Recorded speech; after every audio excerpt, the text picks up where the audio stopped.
Hello बच्चों। तो अपन ने नया चैप्टर चालू कर दिया है, गाउस का नियम है और उसके अनुप्रयोग पढ़ेंगे। तो पॉइंट आज है हमारे पास में गाउस का नियम। ठीक है। नियम बहुत ही अच्छा है, इससे संबंधित अपन अनुप्रयोग पढ़ेंगे और वो अनुप्रयोग बाय डिफॉल्ट एग्जाम में पूछे भी जाते हैं। सीबीएसई में तो मोस्टली पूछा जाता ही जाता है, आरबीएसई में भी गाउस का पार्ट तो आएगा ही आएगा। हम कह सकते हैं कि 99% केसेस ऐसे हैं हमारे पास में बोर्ड में कि हमें गाउस का नियम या फिर उसके अनुप्रयोग जो है वो बोर्ड के क्वेश्चन पेपर में देखने को मिलता है। ठीक है। तो गाउस का नियम पढ़ते हैं पहले कि गाउस का नियम है क्या। तो इसके लिए सबसे पहले अपन समझते हैं कि हमारे पास में शायद कोई एक बंद पृष्ठ है। पृष्ठ कैसा है गाउस के नियम के लिए बच्चों? बंद होना चाहिए, क्लोज होना चाहिए। जैसे आप जिस रूम में बैठे हैं वो रूम क्या है बच्चों? एक बंद पृष्ठ की तरह बिहेव कर सकता है। उसकी आकृति घन या फिर घनाभ है। ठीक है। सारे गेट वेट दरवाजे वरवाजे सबको बंद कर दो तो फिर वो कैसा हो गया? बंद पृष्ठ हो गया है ना। आकृति कैसी हो गई? बंद हो गई। ठीक। तो हमारे पास में एक बंद पृष्ठ है और उस बंद पृष्ठ के अंदर Q आवेश है बच्चों। कितना आवेश मान लिया? Q आवेश, या फिर टोटल आवेश का मान कितना है? Q है। ये हमें ध्यान में रखना है। तो गाउस का नियम क्या बोलता है कि गाउस के नियमानुसार बच्चों विद्युत क्षेत्र में स्थित किसी काल्पनिक बंद पृष्ठ, ये काल्पनिक बंद पृष्ठ क्यों बोला? क्योंकि हम हमारे दिमाग में इमेजिन करेंगे कि उसकी शेप क्या हो सकती है। आप जब पढ़ेंगे तो आपको पता चलेगा कि ये जो बंद पृष्ठ है वो हम कई बार बेलनाकार ले लेते हैं, कई बार हम इसे वर्गाकार भी वर्गाकार नहीं घनाकार भी ले लेंगे। ये भी पॉसिबल है कि हम इसे कई बार गोला स्क्वायर वाला भी ले लेंगे, है ना, गोलाकार भी ले लेंगे। तो काल्पनिक बंद पृष्ठ हम हमारे दिमाग में इमेजिन करेंगे कि बंद पृष्ठ ऐसा है। ठीक है। तो ये काल्पनिक बंद पृष्ठ से संबंधित कुल विद्युत फ्लक्स, गाउस का नियम विद्युत फ्लक्स से संबंधित है बच्चों। ठीक है। तो उस काल्पनिक बंद पृष्ठ से संबंधित कुल विद्युत फ्लक्स क्या होगा?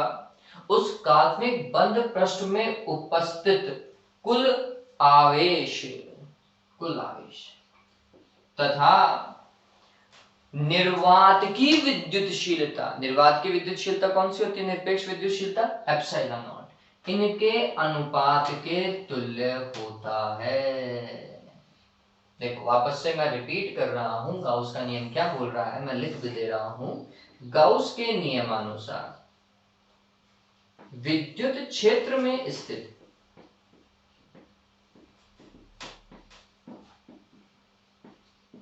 किसी काल्पनिक बंद पृष्ठ से संबंधित कुल विद्युत फ्लक्स उस बंद पृष्ठ द्वारा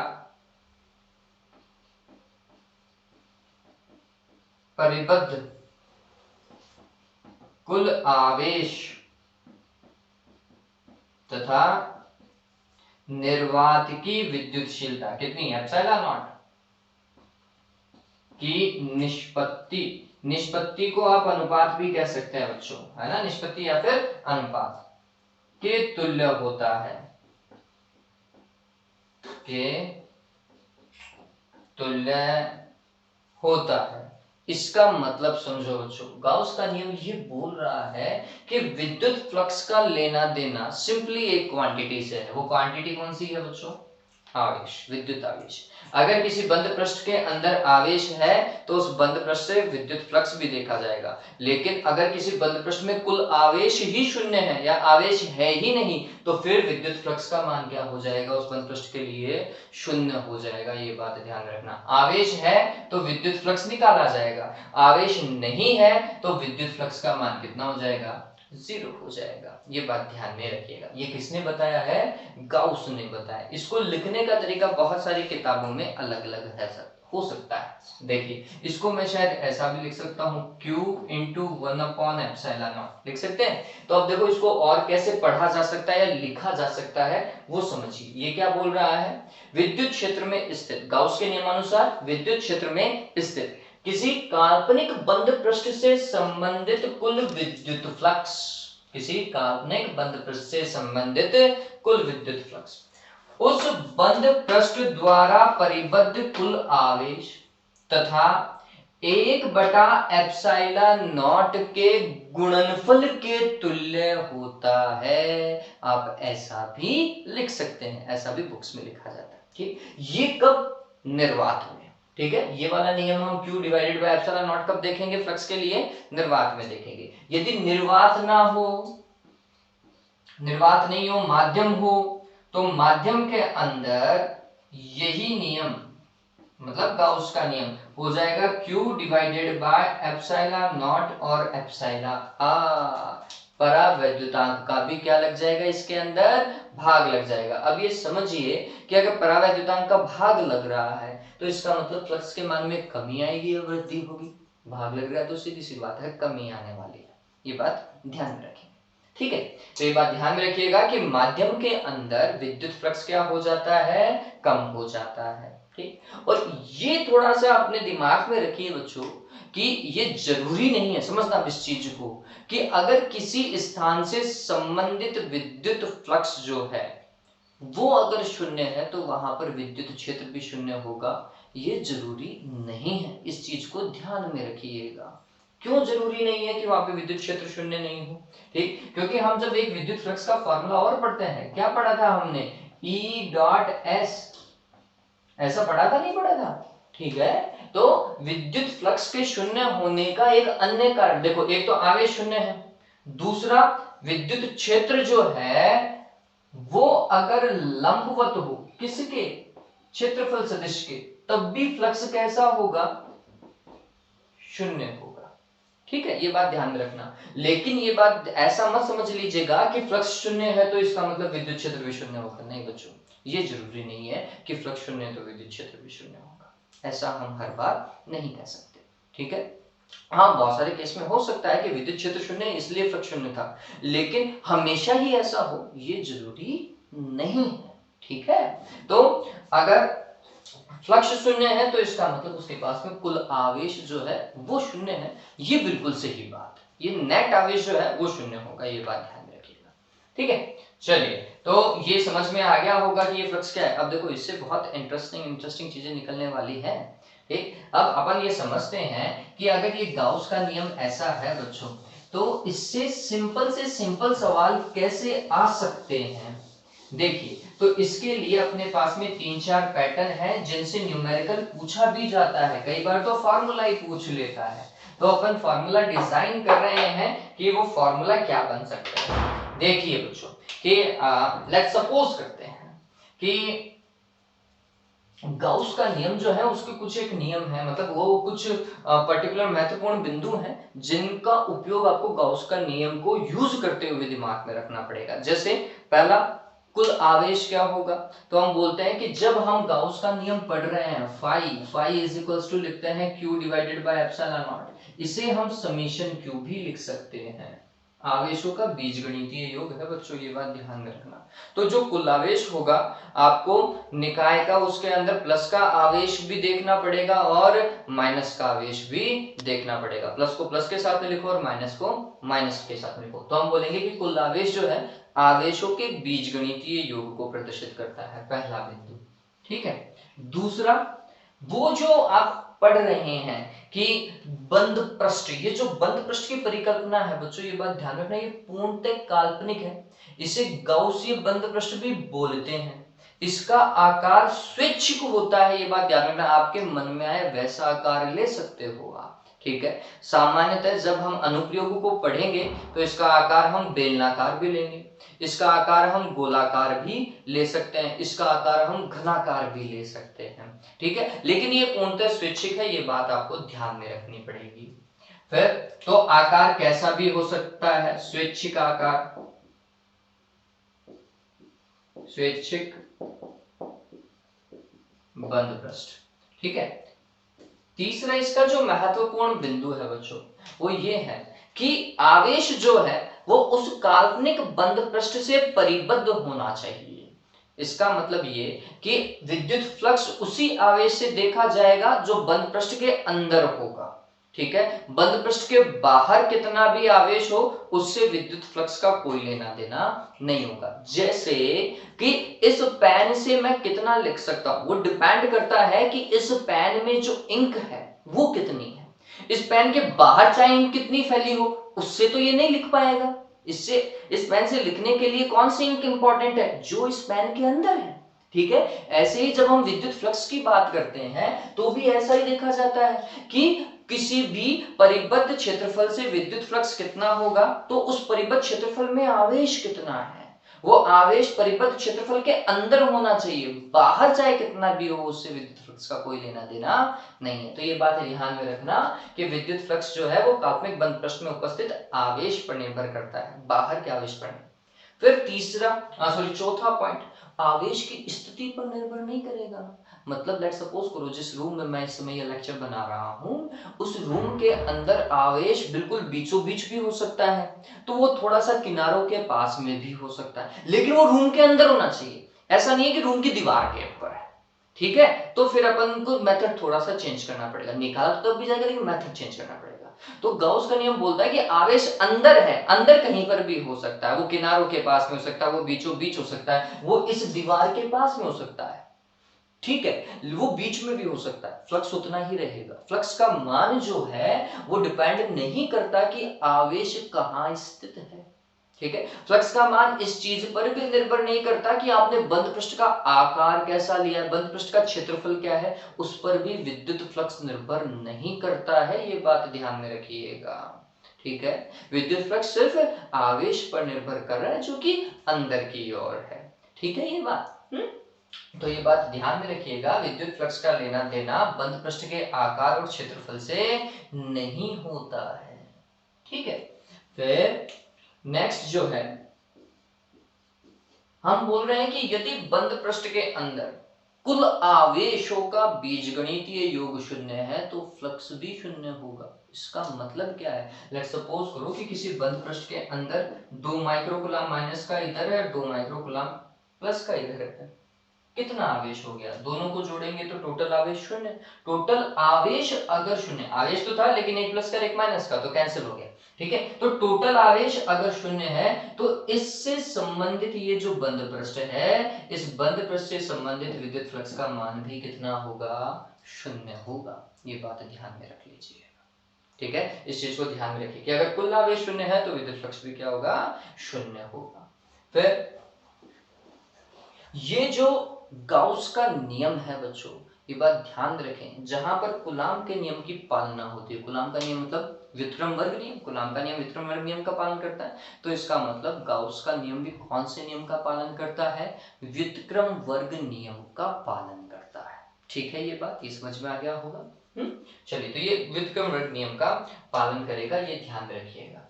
फिर कुल फ्लक्स को और कैसा देखा जाएगा, तो ये 7वां पॉइंट और ये अंतिम बिंदु मैं डिस्कस कर रहा हूं। कुल फ्लक्स कैसा देखा जाएगा, तो ये बात ध्यान में रखिएगा कि कुल फ्लक्स निर्गत फ्लक्स और निवेशी फ्लक्स के योग के तुल्य होता है। ये बात ध्यान में रखिएगा। फाई इज इक्वल्स टू क्या होता है, फाई निर्गत प्लस फाई निवेशी। लेकिन जब आप मैथमेटिकली वैल्यू पुट करोगे तो मैं आपको बता चुका हूं, निर्गत फ्लक्स को प्लस का लिखना है और निवेशी फ्लक्स को माइनस का लिखना है। इस चीज को आपको ध्यान में रखना पड़ेगा। तो कुल फ्लक्स पता चल गया कैसे काम करेंगे। चलिए, तो ये इतनी चीजें आपको दिमाग में रखनी पड़ेगी। अब देखो अब कैसे काम करेंगे। अब मैं आपको न्यूमेरिकल के ऊपर लेकर आ रहा हूं। तो हमारे पास में यहाँ पर एक डाइस है। ठीक है, तो डाइस की अगर आप आकृति समझे बच्चों, तो ये सॉरी, ये डाइस नहीं, ये क्यूब है।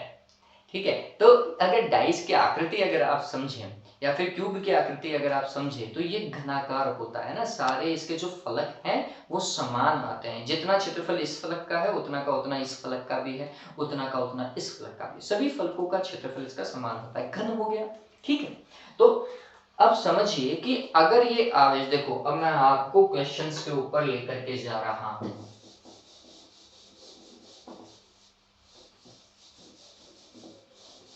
और ये सबसे महत्वपूर्ण बिंदुओं में से एक है बच्चों।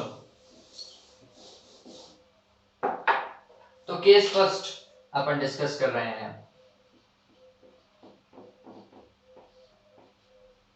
क्या है? लेट सपोज करते हैं कि इस डाइस के अंदर जो है एक द्विध्रुव है या 100 द्विध्रुव है। ठीक है, केस फर्स्ट क्या है? यदि किसी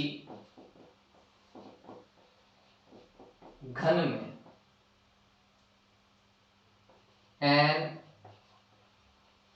विद्युत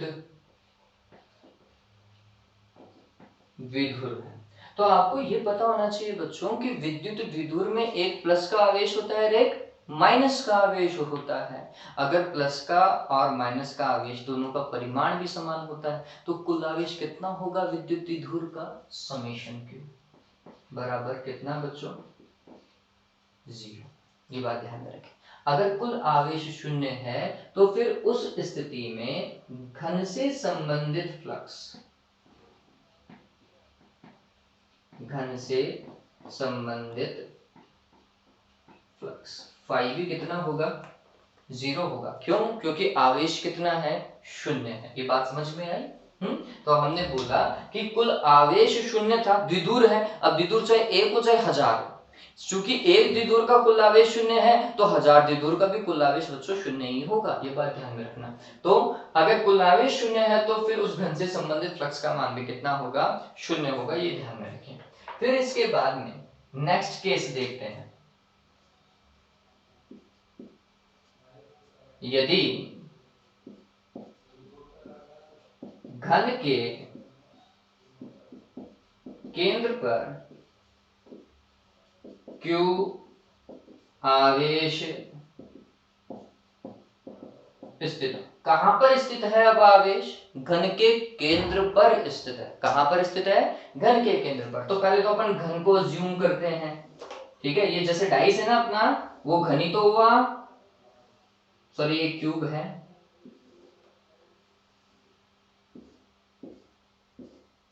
आजकल लूडो कुछ ज्यादा ही खेल रहा हूं इसलिए डाइस डाइस दिमाग में रह जाता है। ठीक है, तो ये मान लिया अपन ने कि ये हमारे पास में क्या है बच्चों? घन है। और घन के केंद्र में बिल्कुल बीचों बीच में क्या है बच्चों? Q आवेश है। तो अगर आवेश Q है तो कुल फ्लक्स कितना होगा? अभी समझिए, ये जो फ्लक्स है ना, बल रेखाएं तो ही संबंधित बल रेखाओं की संख्या ही विद्युत फ्लक्स होती है। यही तो हम पढ़ते हैं विद्युत फ्लक्स में। ठीक, तो हम बोल रहे हैं कि ये जो अगर Q आवेश अगर बिल्कुल बीचों बीच में है इसके, ठीक, तो फिर वो फ्लक्स कहां से निकलेगा? तो हम बोलेंगे पूरे घन से निकलेगा। कितना निकलेगा? गाउस का नियम पता है हमें, Q डिवाइडेड बाय एप्सिलॉन। और वो फ्लक्स जो है वो इसी घन से निकलेगा क्योंकि वो बिल्कुल बीचों बीच परिबद्ध है ना। आवेश आवेश परिबद्ध होना चाहिए। ठीक है, तो हमने बोला कि घन से परिबद्ध कुल फ्लक्स, घन से परिबद्ध कुल फ्लक्स कितना होगा? Q divided by epsilon not. ठीक है, Q divided by epsilon not होगा। ठीक, अब देखो, अब इस घन में कितने फलक है? तो देखो भाई, इस घन में कितने फलक होंगे समझना। एक आगे का जो आपको दिख रहा है, एक पीछे का जो मेरी तरफ है, एक इस तरफ है और एक इस तरफ है। 4 तो ये हो गए, एक ऊपर की ओर है, एक नीचे की ओर है। ठीक है, तो इसमें कितने फलक हुए? टोटल 6 फलक हो गए। तो ये फ्लक्स कहां से बाहर निकलेगा? 6 फलकों से बाहर निकलने वाला है। ठीक है, तो हमने समझना है इस चीज को कि 6 फलकों से, अब फलकों से देखेंगे, 6 फलकों से संबंधित कुल विद्युत फ्लक्स कितना होगा? Q divided by epsilon not. इतना ही तो होगा, Q divided by epsilon not. तो एक फलक से कितना होगा? एक फलक से संबंधित विद्युत फ्लक्स कितना होगा? Q divided by epsilon not में किसका भाग लगेगा? 6 का भाग लगेगा। सिंपल सा लॉजिक था। ठीक, तो ये पूछा जाता है बच्चों, इस तरीके का सवाल आपको बुक में मिल जाएगा, है ना, कि यदि किसी घन के केंद्र पर 10 माइक्रोकूलाम का आवेश स्थित है तो उस घन के एक फलक से संबंधित विद्युत फ्लक्स कितना होगा। कितना, Q का मान 10 माइक्रोकूलाम था, वो रख दिया, एप्सिलॉन नॉट का मान 8.85 गुणा 10 की घात -12, और 6 तो था ही फॉर्मूले में, आगे आपके पास में फ्लक्स इस तरीके से निकलेगा। तो अपन क्या करेंगे, ऐसे केस पढ़ेंगे, हर एक केस में आवेश की स्थिति को देखेंगे, आवेश की स्थिति को देख करके हमें ये चीज निकालनी पड़ेगी, घन से संबंधित फ्लक्स भी निकालेंगे और फलक से संबंधित फ्लक्स भी निकालेंगे। ठीक है, चलिए, तो सेकंड केस है, उतार लीजिएगा, इंपॉर्टेंट केस है, इसके ऊपर तो आपकी किताब में इस फॉर्मेट के ऊपर न्यूमेरिकल भी मिल जाएगा आपको। ठीक है, अब देखो नेक्स्ट केस, थर्ड। अब यदि आवेश जो है वो घन के किसी फलक पर ही स्थित हो बच्चों, ठीक, जैसे आपने बोला कि ये कुछ ऐसा, ये घन बनाया अपन ने,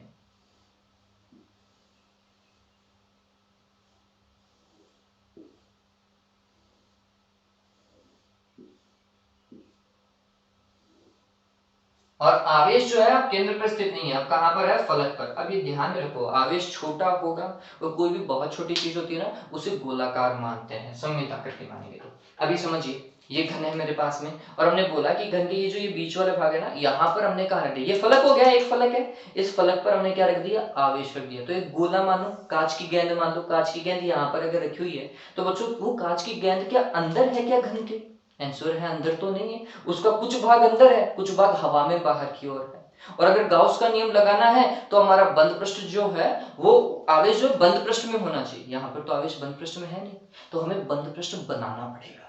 ठीक है, तो अगर आवेश किसी भी घन के एक फलक पर स्थित होता है, कहां स्थित है आवेश, मैं लिख देता हूं कंडीशन, यदि आवेश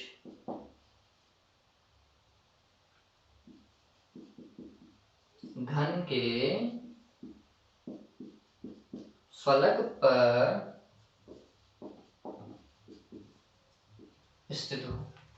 ठीक है, तो अगर घन के एक फलक पर स्थित है तो हमें इस आवेश को ढकना पड़ेगा। ढकेंगे कैसे बच्चों, तो ये अगर एक घन है तो अब एक और ऐसा का ऐसा घन इसके सामने लगा दो, है ना, लेट्स सपोज करो इसे भी वैसा का वैसा घन मानो और इसको ऐसा लगा दो, अब क्या हुआ, आवेश ढक जाएगा। ठीक है, अगर ऐसा ये भी ऐसा का ऐसा ही घन होता है, इसके जैसे घन होता, तो फिर आवेश को हमने क्या कर दिया, ढक दिया बच्चों, क्या कर दिया, ढक दिया। अगर आवेश को ढक दिया है हमने, अब आवेश ढक चुका है तो क्या होगा बच्चों, अब वो जो फ्लक्स था वो एक से संबंधित नहीं है, एक घन से संबंधित नहीं है, अब वो कितने घनों से है, दो घनों से। अब कुल फ्लक्स जो है वो दो घन से बाहर निकलेगा, एक घन से बाहर नहीं निकलेगा।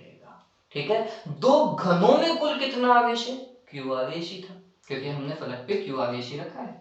ठीक है, तो हमने लिखा दो घनों से संबंधित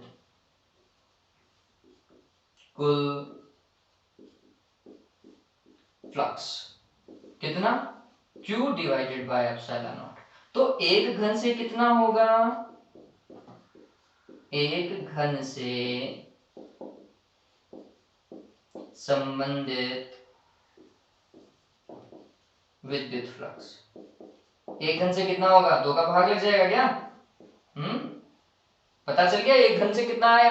ठीक, चलो, तो घन वाला केस हो चुका है, अब हम किसकी बात करेंगे, हम बोलेंगे कि एक फलक से कितना निकलेगा। अब समझो इस चीज को, देखो किसी भी घन में 6 फलक होते हैं, और जब मैं इस घन के साथ में एक दूसरा घन लगा रहा था तो हमने क्या किया, ऐसा जैसे ही घन लगाया, दूसरा वाला घन अगर मेरा हाथ घन है तो ऐसा घन लगाया, तो हमने इसके एक फलक को क्या किया, ढक दिया बच्चों।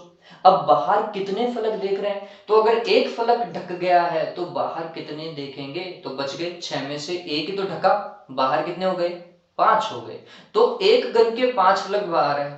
ठीक है, तो दो घन के कितने फलक बाहर होंगे, सीधी सी बात है, दुगना कर दो, है ना, 10 फलक बाहर हो जाएंगे। बात समझ में आई, इस चीज को आप ऐसा देख सकते हैं, मेरे को आप वो 2 बुक दे दीजिए एक बार के लिए।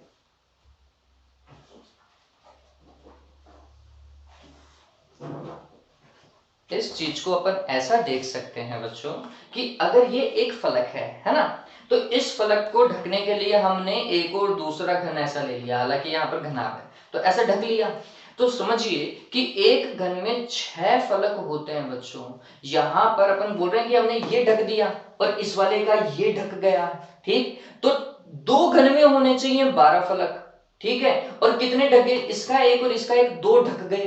तो 12 में से 2 ढक गए तो कितने बाहर देख रहे हैं, 10 ही तो बाहर देख रहे हैं। गिन सकते हो आप, कैसे, 2 इधर फिर 2 इधर, ठीक है, 2 इधर 2 इधर 2 इधर और 2 इधर, है ना। टोटल कितने हो गए हैं, 10 फलक हो गए हैं, ठीक। तो हमने बोला कि इस बार जो फ्लक्स है वो कितने से संबंधित है, 10 फलकों से संबंधित है बच्चों।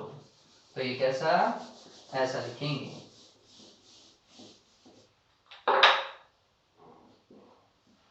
10 फलकों से संबंधित फ्लक्स। कितना, Q divided by epsilon not, आवेश तो Q ही था। तो एक फलक से कितना होगा, एक फलक से संबंधित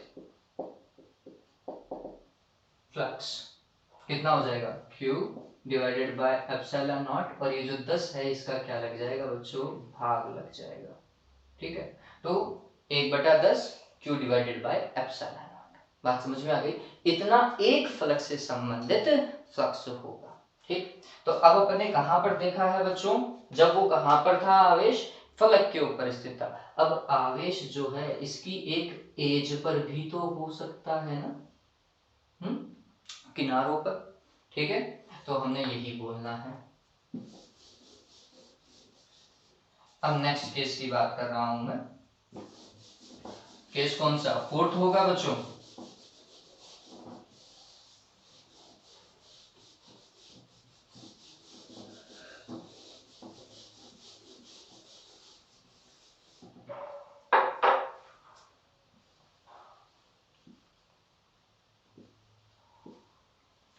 देखो अब आवेश जो है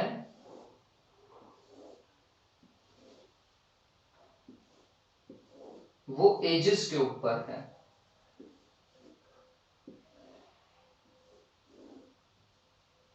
जहां पर मान लो या यहां पर मान लो, कहीं पर, ठीक है। मतलब मैं किसकी बात कर रहा हूं, इनकी, ये जो ये दिख रहा है ना, ये मैं इस लाइन की बात कर रहा हूं।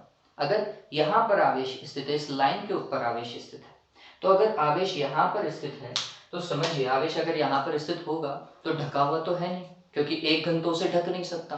तो फिर इस लाइन को ढकने के लिए हमें क्या करना पड़ेगा, कितने घन चाहिए ढकने के लिए, हाँ समझिए। तो इसको अपन कैसे कर सकते हैं, अपन ने बोला कि इस लाइन को ढकने के लिए हमने एक घन ऐसा ऊपर लगा दिया, इसको घन मानो। देखो अब क्या ये लाइन आपको नहीं दिख रही, दिख तो भी रही है लाइन, ठीक है। तो आपने क्या किया, एक घन मैंने ऊपर लगाया था, 2 घन इसके सामने लगा दो, ठीक है। 2 घन जैसे ही सामने लगाओगे तो क्या ये लाइन आपको दिख पाएगी, चांस ही नहीं है, नहीं दिखेगी नहीं, ठीक है। तो हम बोलेंगे कि अगर आवेश जो है इस प्रकार से घन की किसी छोर पर स्थित होता है तो फिर आवेश को ढकने के लिए, उसे परिबद्ध करने के लिए हमें 4 घनों की आवश्यकता होती है, ठीक है। तो हमने लिखा 4 घनों से संबंधित है इस बार, 4 घनों से संबंधित फ्लक्स, कितना, Q डिवाइडेड बाय एप्सिलॉन। तो एक घन से कितना होगा, एक घन से संबंधित फ्लक्स कितना, Q divided by 4 epsilon not, ठीक है। 4 का भाग लगेगा, है ना। चलिए तो ये हमें पता चल गया। अब इसके बाद में नेक्स्ट पार्ट फलक वाला देखेंगे। तो अब ये देखो कि कितने ढक रहे हैं।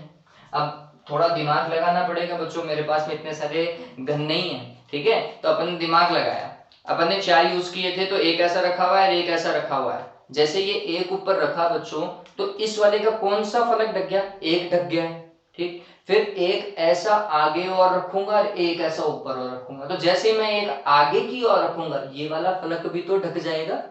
ठीक है, तो एक घन के कितने ढक गए? सीधी सी बात है, 2 ढक गए हैं। एक घन के 2 ढके हैं। ठीक, और टोटल कितने घन यूज किए? 4। तो कितने फलक ढक चुके हैं? तो हमने बोला कि अगर एक घन के 2 फलक ढक गए हैं तो 4 के कितने ढकेंगे? टोटल 8 फलक ढक जाने चाहिए। ठीक, और 4 घन में फलक होने कितने चाहिए? तो हम बोलते हैं एक घन में 6 फलक हैं और 4 घन यूज कर रहे हैं, तो 6 चौका 24। 24 टोटल फलक है, उन 24 फलकों में से 8 ढक चुके हैं। 8 ढक चुके हैं तो बाहर कितने देख रहे हैं? 24 में से 8 घटाओ 16। 16 बाहर की ओर देख रहे हैं। तो कुल फ्लक्स कितने फलकों से बाहर निकल रहा है? 16 से बाहर निकल रहा होगा। ये आप कॉपियां रख करके जचा करके देख सकते हैं वैसे आप। ठीक है, तो हमने लिखा 16 फलकों से संबंधित विद्युत फ्लक्स। 16 फलकों से कितना? Q divided by epsilon not. तो एक फलक से कितना होगा? एक फलक से संबंधित विद्युत फ्लक्स कितना? Q divided by epsilon not, और 16 का क्या लग जाना चाहिए? सिंपल सा है, भाग लग जाना चाहिए। ठीक है, तो ये पता चल गया। और अब लास्ट केस पढ़ने वाले हैं बच्चों। लास्ट केस इसी के अंदर मैं इंक्लूड कर देता हूं, आवेश जो है 5th केस। ठीक है, आवेश जो है इस बार कोनों पर है, घन के कोनों पर है। इस बार वर्टिसेस के ऊपर है, एजेस के ऊपर नहीं। इनको एज बोलते हैं, है ना। और ये वर्टिसेस हो गई। ठीक, तो आवेश जो है वो कहां पर होना चाहिए? क्यू आवेश कोने पर स्थित है। ठीक है, अगर क्यू आवेश कोने पर स्थित होगा तो लॉजिक लगाओ कि ढका हुआ तो है नहीं एक घन से, है ना। उस आवेश को ढकने के लिए और कितने घन चाहिएंगे? तो हमने बोला कि यहाँ पर है, इस कोने को ढकने के लिए क्या क्या करना पड़ेगा आपको, वो सोचो, थोड़ा दिमाग लगाओ। तो हमने बोला कि यहाँ पर एक को रख दिया। बताओ भाई, क्या ये कोना ढका? नहीं ढका। ऐसे ही 2 इधर और लेकर के आ गए तो भी ये आपको कोना दिखेगा। ठीक है, इस तरफ 2 लेकर के आएंगे तो 4 लेकर के आए तो भी ये कोना दिखेगा आपको। ठीक, तो इधर से और 4 ले आओ, 4 घन आगे और सामने रख दो। तो 4 घन सामने है, 4 घन पीछे है। टोटल कितने घन यूज करेंगे? 8 घन यूज करेंगे, तब जाके एक कोना ढक पाएगा बच्चों। ठीक है, तो एक कोने को ढकने के लिए हमें कितने घनों की आवश्यकता पड़ेगी? 8 घनों की। ये आप वापस से कॉपियां 8 यूज कीजिए, उस कॉपी में एक कोने को ढकने की कोशिश कीजिए, तो आपको 8 कॉपियां चाहिएंगी बच्चों। 4 कॉपियों से आप नहीं ढक पाओगे एक कोने को, वो आपको दिखेगा ही दिखेगा किसी जगह से। ठीक है, तो हमने बोला कि उस केस में, मतलब केस 5th के लिए हम काम कर रहे हैं। ठीक है, तो हमने बोला कि 8 घनों से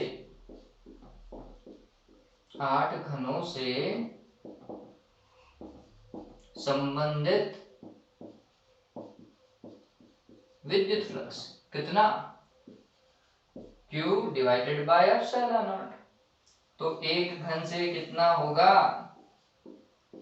एक घन से संबंधित विद्युत फ्लक्स कितना? Q divided by 8 epsilon not. 8 का भाग लगेगा, सिंपल सा लॉजिक।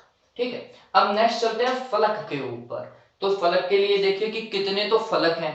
8 घन, एक में 6 फलक, तो हमने बोला कि 6 इंटू 8, 8 6 48। टोटल फलक कितने हैं? 48 है। और कितने बाहर हैं, कितने ढक गए? तो पहले तो ढके हुए देख लो। तो हमने बोला कि एक घन इसके ऊपर अपन ने ऐसा रख दिया था तो ऊपर वाला ढक गया। फिर इसके इधर भी अपन ने रखा था ना, इधर भी अपन ने एक घन रखा था तो ये वाला भी ढक गया। इसके सामने भी रखा था तो सामने वाला भी ढक गया। एक ऊपर वाला, एक साइड वाला और एक सामने वाला, 3 फलक ढके हैं एक घन के। ठीक है, एक घन के 3 फलक ढक गए तो 8 के कितने ढकेंगे? 24। टोटल कितना बैठ गया वो देखो, 48 में से 24 को घटाओ, कितना बचेगा?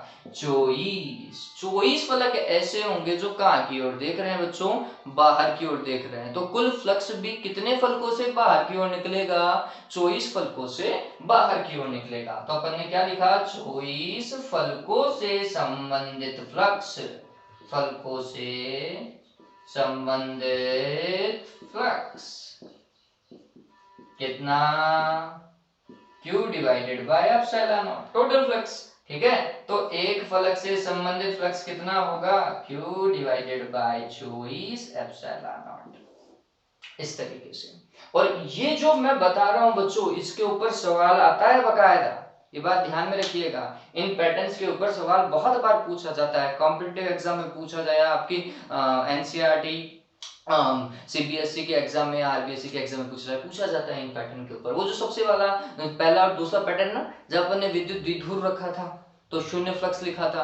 अपन ने जब एक आवेश को केंद्र पर रखा था, उसके ऊपर तो बकायदा किताब में सवाल है। एक सवाल का पैटर्न मैं आपको बताता हूँ। बोल रहा है कि एक 10 सेंटीमीटर का वर्ग है। कितने सेंटीमीटर का वर्ग? 10 सेंटीमीटर का वर्ग। उसके केंद्र से, वर्ग के केंद्र से 5 सेंटीमीटर की ऊंचाई पर एक आवेश रखा गया है, Q आवेश। तो उस वर्ग से संबंधित फ्लक्स क्या होगा? वापस से सवाल को देखो, सवाल इनडायरेक्टली इसी लॉजिक का यूज करवा रहा है। मैं आपको सवाल बता रहा हूं और मेरे हिसाब से आपका लॉजिक लग जाना चाहिए। क्या है वो सवाल, वो समझिए। वो क्या बोल रहा है? एक 10 सेंटीमीटर के वर्ग के केंद्र से 5 सेंटीमीटर की ऊंचाई पर 10 माइक्रोकूलाम का आवेश रखा गया है। तो वर्ग से संबंधित फ्लक्स ज्ञात करो। कैसे ज्ञात करेंगे भाई? सिंपल सा था, वर्ग से संबंधित पूछ रहा है बच्चों, घन नहीं है। तो पहले तो अपने दिमाग में लगाओ कि एक वर्ग होना चाहिए। ये लो, ऐसा कोई अपन ने वर्ग बनाया, ये अपन ने साइड फेस देख रहे हैं ना, सामने से देखोगे तो ऐसा होता है वर्ग, यही तो होता है। अपन ने इसको साइड एंगल से देखा तो अपन को ऐसा दिखाई दिया वर्ग। ठीक है, 90 डिग्री के एंगल है, ये बात ध्यान में रखना। दिख रहे नहीं है, साइड से देख रहे हैं इसलिए। और इसके केंद्र से, ये केंद्र बिल्कुल बीचों बीच जाए, इसके विकर्ण एक दूसरे को प्रतिशत करेंगे से कितना? 5 सेंटीमीटर की ऊंचाई पर 10 माइक्रोकूलाम का आवेश रखा गया है। ठीक है, तो अब क्या ये आवेश जो है बच्चों, फ्लक्स निकालना है हमें इस वर्ग से। ठीक, तो क्या ये आवेश ढका हुआ है? आंसर है ढका हुआ तो नहीं, इसको क्या करना पड़ेगा? ढकना पड़ेगा। तो वर्ग से अगर आप ढकोगे बच्चों किसी चीज को, तो ढका तो ऐसे ही जाएगा बच्चों। क्या बनेगा? ये घन। वर्ग से जो ढकी हुई आकृति बनती है वो क्या बनती है? घन। अब वो घन के केंद्र में आ चुका है क्या? क्योंकि इस घन की हर एक भुजा 10 सेंटीमीटर की है और ये यहां से लेकर यहां तक 5 ही था। ठीक है, तो अब वो आवेश किसके केंद्र पे हो गया? घन के केंद्र पर। तो घन से संबंधित कुल फ्लक्स कितना? Q divided by epsilon. आपको क्या निकालना है? वर्ग से संबंधित फ्लक्स। वर्ग एक फलक हो गया बच्चों, तो एक फलक से संबंधित फ्लक्स कितना निकाला था? तो हमने बोला कि 6 फलकें होती है, 6 फलकों से कितना flux? Q divided by epsilon not. एक फलक से संबंधित flux Q divided by 6 epsilon not. Q का मान कितना? 10 माइक्रोकूलम रखो, काम खत्म करो, आपको आंसर मिलेगा। ठीक है, इस तरीके से हम सवाल करेंगे। तो आशा करता हूं कि आपको ये गाउस का जो नियम है वो समझ में आया होगा। नेक्स्ट वाले लेक्चर में अपन गाउस का नियम को कैसे व्युत्पन्न किया जाएगा कूलाम के नियम की सहायता से, वो पढ़ेंगे, अनुप्रयोग पढ़ने की कोशिश करेंगे। आज के लिए इतना। हैव अ नाइस डे बच्चे।